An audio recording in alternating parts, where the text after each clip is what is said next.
दोस्तों, आपको सीजीपी के जंतर मंतर प्रोटेस्ट से ये वीडियोस तो याद ही होंगे।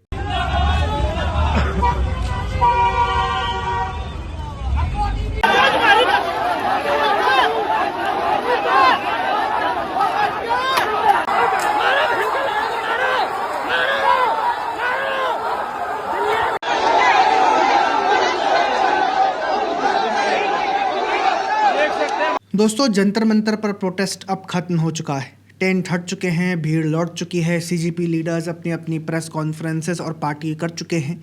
लेकिन अब दिल्ली पुलिस का एक ऐसा दावा सामने आया है जिसने पूरी स्टोरी को ही पलट कर रख दिया है। ध्यान से सुनिए। According to ANI, Delhi police sources का दावा है कि 20 जुलाई से 25 जुलाई के बीच जंतर मंतर प्रोटेस्ट साइट पर 2873 ऐसे लोग मौजूद थे जिनके क्रिमिनल रिकॉर्ड्स थे। दोस्तों, याद कीजिए, जंतर मंतर पर भूख हड़ताल करने वाले सोनम वांगचुक ने भी इस प्रोटेस्ट से दूरी ये कहते हुए बना दी थी कि इसमें एंटी सोशल एलिमेंट्स घुस आए हैं। अगर आगे की इन्वेस्टिगेशन में ये दावा सबूतों के साथ सही साबित होता है तो बहस सिर्फ नीट, पेपर लीक या जंतर मंतर प्रोटेस्ट की नहीं रहेगी। फिर सबसे बड़ा सवाल ये होगा, क्या एक जेन्युइन स्टूडेंट मूवमेंट के बीच कुछ ऐसे लोग भी शामिल हो गए थे जो law and order situation create करने घुसे थे?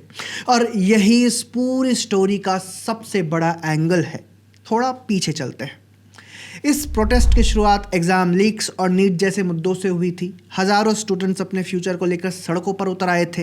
लेकिन कुछ ही दिनों में तस्वीर बदलने लगी। पार्लियामेंट मार्च के दौरान पुलिस और प्रोटेस्टर्स के बीच झड़पें हुई, पब्लिक प्रॉपर्टी को नुकसान पहुंचाने के आरोप लगे, कई पुलिस पर्सोनल के घायल होने की खबरें आई। सबसे गंभीर बात यह रही कि कई जगहों पर पुलिस पर पत्थरबाजी और धक्का मुक्की की घटनाएं सामने आई, जिसमें कुछ जवानों को गंभीर चोटें भी आई।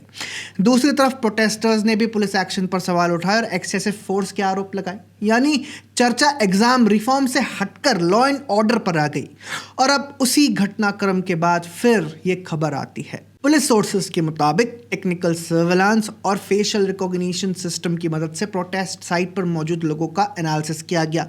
इसी दौरान कथित तौर पर 2873 ऐसे लोगों की पहचान हुई जिनका पहले से पुलिस रिकॉर्ड या क्रिमिनल एंटीसीडेंट्स मौजूद थे। अब यहाँ गंभीर बात यह है कि इनमें ऐसे लोग भी शामिल थे जिनके खिलाफ मर्डर, सेक्सुअल असॉल्ट और पॉक्सो जैसे गंभीर अपराधों से जुड़े मामले दर्ज रहे हैं। याद कीजिए दोस्तों, जंतर मंतर प्रोटेस्ट से महिला पत्रकारों और प्रदर्शनकारियों के साथ सेक्सुअल असॉल्ट की खबरें भी आई थी। सोचिए, अगर ये खबर सच है तो हमारी बहन बेटियां सेक्सुअल असॉल्ट के अपराधियों के बीच कई दिनों तक जंतर मंतर में थी। कई लोग अपने बच्चों, छोटे छोटे बच्चों के साथ इस प्रोटेस्ट में आए थे। सोचिए, अगर इन्हें पता होता कि वे ऐसी जगह जा रहे हैं जहां आसपास पॉस्को अपराधी भी होंगे तो क्या वे जाते? आखिर इसकी जिम्मेदारी कौन लेगा? दोस्तों, अब पुलिस ये भी जांच कर रही है कि इनमें से कितने लोग बार बार प्रोटेस्ट साइट पर आए। लेकिन यहाँ एक और ज़रूरी बात समझनी पड़ेगी। क्रिमिनल एंटीसीडेंट्स का मतलब ये नहीं होता कि हर व्यक्ति कोर्ट से कन्विक्ट हो चुका है। इसका मतलब सिर्फ इतना होता है कि उस व्यक्ति का पहले से कोई क्रिमिनल रिकॉर्ड, पुलिस केस या इन्वेस्टिगेशन से जुड़ा इतिहास रहा है।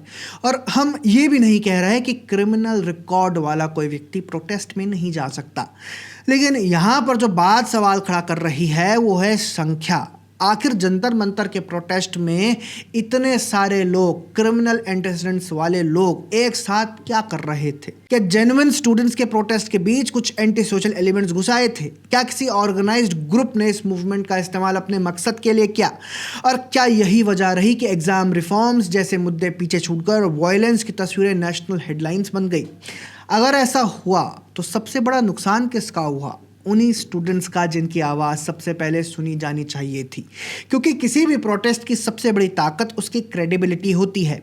लेकिन अगर कुछ लोग वायलेंस करे, स्टोन पेल्टिंग करे, लॉ एंड ऑर्डर बिगाड़े तो पूरा नैरेटिव उसी पर शिफ्ट हो जाता है।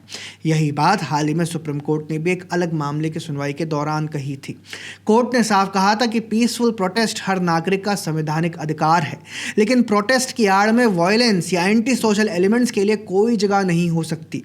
अगर इन दोनों बातों का साथ रखकर देखें तो तस्वीर और साफ हो जाती है। अगर किसी प्रोटेस्ट में ऑर्गेनाइज्ड ग्रुप्स या क्रिमिनल बैकग्राउंड वाले लोग शामिल हो जाएं तो सबसे पहले उसी प्रोटेस्ट की क्रेडिबिलिटी पर सवाल उठते हैं। अब यहाँ एक और बहुत अहम सवाल उठता है जिसे नज़रअंदाज नहीं किया जा सकता। सीजेपी प्रोटेस्ट की अकाउंटेबिलिटी कौन लेगा? अगर किसी प्रोटेस्ट को ऑर्गेनाइज, लीड या मोबिलाइज किया गया तो क्या ऑर्गेनाइजर्स की भी ये जिम्मेदारी नहीं बनती कि प्रोटेस्ट पूरी तरह पीसफुल रहे?